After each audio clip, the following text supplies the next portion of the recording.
Hey, everybody. Thank you all for coming back for another episode. And if you are not coming back, you are listening to this episode first with Mimi. Make sure that after this episode, you stop being lazy and you listen to the other one because there's a lot of information in there as well. I know you all like to cheat sometimes, but we're not doing that this season, okay? Listen to both. You need both.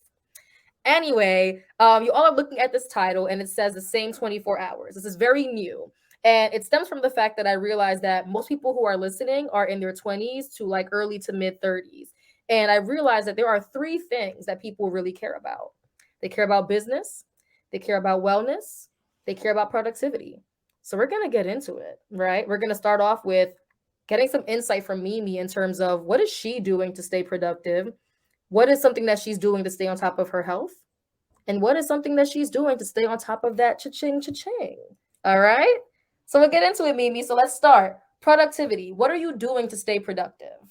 Okay, productivity, I would say for me, the number one thing is figuring out your body clock.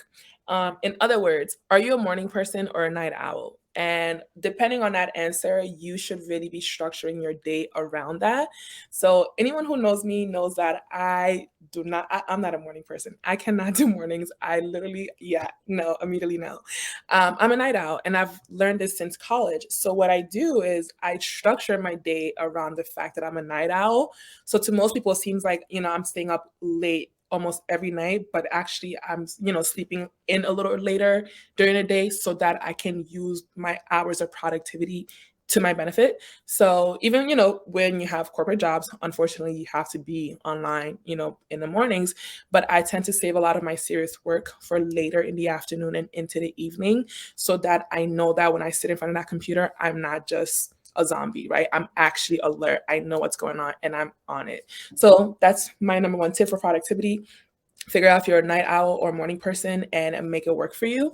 Because again, the rules are made up, right? So Mm-hmm. because society tells you, oh, millionaires, billionaires wake up at 5 a.m. No, they don't. No, they don't. That's a lie. You do not need to do either. So be smart about your time. Secondly, forget about a to-do list and do what I call a to-date list. I forgot who I actually got this from. I don't know if it was Oprah or someone else, but some public figure talks about how they have a to-date list. So you have a to-do list, and that usually tends to be a long-winded list of everything you need to do.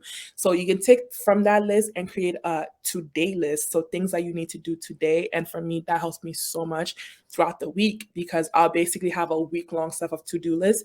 And then I'll just create smaller to-date lists every single day. And that helps me stay on task. I actually love that because I feel so aligned to all of that. One, Yes. I am not a morning person. Girl, mornings The are energy says otherwise because I still sound like I'm happy, but I same, promise you, same. I'd rather still be sleeping in bed. Yep. But I will stay up till like 5 o'clock in the morning. That is not hard. Hello. So honestly, I love everything that you just said. I think that can clearly help somebody stay productive. Yes. Do you want to recommend any specific tools that you use to help you stay on top of all of these? I've tried so many different ones, and I feel like there's no one correct answer like for everyone. But I would encourage you to try different tools for yourself. So, and also one tool that might have worked for you does not mean like in the past doesn't mean it's gonna work Mm-hmm. in the future. Mm-hmm. So I remember in college, I like my freshman year, I had a physical calendar that I would write on, and after a year of doing that, I went to using my Apple Map, putting everything in there. And then now to the point where like I have like so many different things at the same time, but I use my notes app. But I also like realize like for me, writing it down like in a journal, like I have a tiny little agenda where I write everything down. That has been what has worked best for me because I like that, you like the satisfaction of just checking things off and checking Yes. things off. So for me, I'm gonna like if I write it down, I tend to get it done quicker and I look forward to checking things off. But for other people, it might be using things like Trello or Asana, Mm-hmm. right? And if you are in a corporate job where you have access or subscriptions to these project management tools, you should definitely use them to your benefit.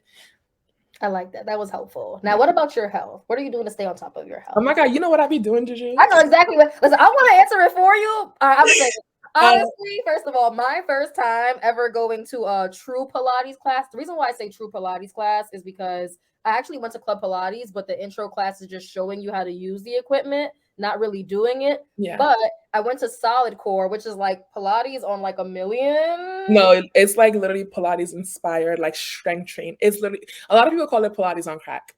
Yeah, that's exactly what it felt like. It was really hard, but I honestly enjoyed it. It was so fun. But yes, Yes. Mimi is first of all, it's me answering the question for you.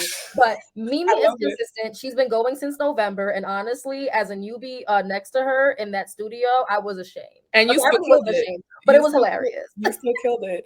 But yeah, I in a way that I guess can be relevant to other listeners who are not really into solid core or honestly don't have the means to, because again, solid core is expensive. So for me, I recently started doing solid core like 5 months ago.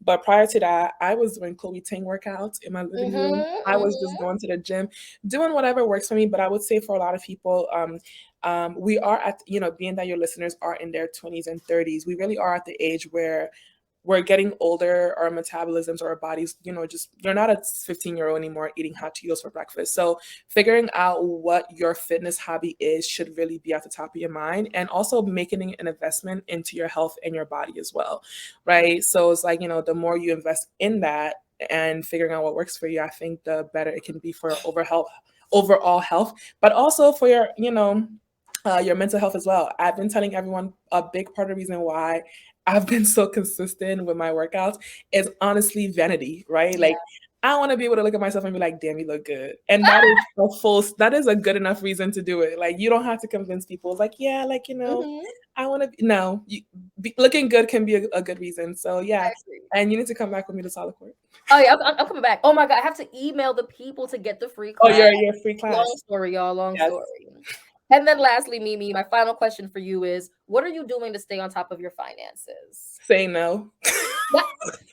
Talk about it. Listen, honestly, there's not even much to say. But Say no. Listen, outside is expensive. And I would say, yeah, just prioritizing like the way you spend your money, or like how you budget because I feel like at the end of the day, really the things you tend to spend money on outside adds up. yes. Think about a single night out in New York City, right? Between like Ubers and you're paying for food or drinks or hookah, or whatever it is. When you get home, you do the math at the end of the day, it's like you probably don't want to see that number. And to think, you're doing that maybe like multiple times a week, or you're doing that multiple times a month, that adds up a lot. And like, not to mention if you have like birthdays, or like you have to get presents for people. And, so I feel like a lot of times the act of simply just stepping outside of your house in New York or in America in general is so freaking expensive. So put yourself on a budget where you tell yourself, okay, I'm going to go to brunch today and I'm going to take out cash, right? I'm only taking out $80 or $100. And when that $100 runs out, I'm going home. So that's one way of doing it. Or telling yourself, okay, I'm going to go out maybe once or twice this month. And so I'm going to be intentional about when I'm going out, because summer is coming. You want to be outside in the summertime around these, around like, November, December, March, April. Save your coins and get ready to be outside and actually spend money you're going to enjoy, because right now outside is too expensive. It's so expensive. I love that. Honestly, Mimi, thank you so much for giving us more of your time. Once again, to everybody who's listening, if you did not write these tips down, write it down, whether it be in Also, your we're not journal. experts, so maybe don't write it down. that part too. Once again, right? Any financial advice is not like real Okay. financial advice, just suggestion, just a way of life. A little, we're just shooting it out there. That's all it is. That's all it is. But I hope you all learned something from Mimi. Once again, if you did not listen to the other episode, you need to listen to it. Please. Thank you all so much. Thank you so much, Juju. You're such a great host. I try my best. Bye, everyone. Bye, everyone.